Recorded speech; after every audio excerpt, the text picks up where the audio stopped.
Sehingga 23 Mac jam 12.30 hari, terdapat 212 kes terbaru yang dilaporkan.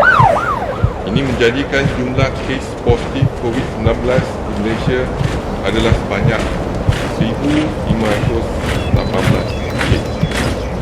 Berdasarkan siasatan awal, daripada 212 kes baru yang dilaporkan hari ini, pakej prihatin ini akan menyediakan bantuan segera untuk meringankan beban yang ditanggung oleh anda semua.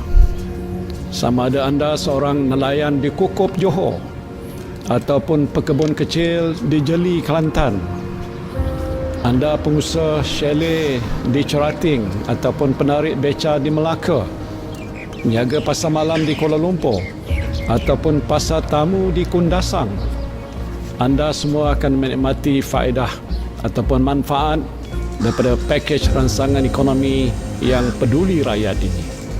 Dan bagi meningkatkan lagi keupayaan kementerian, kerajaan akan menyalurkan peruntukan tambahan sebanyak RM1 bilion bagi pembelian peralatan dan perkhidmatan untuk memerangi COVID-19, termasuklah mendapatkan khidmat kepakaran perubatan daripada perkhidmatan kesihatan swasta.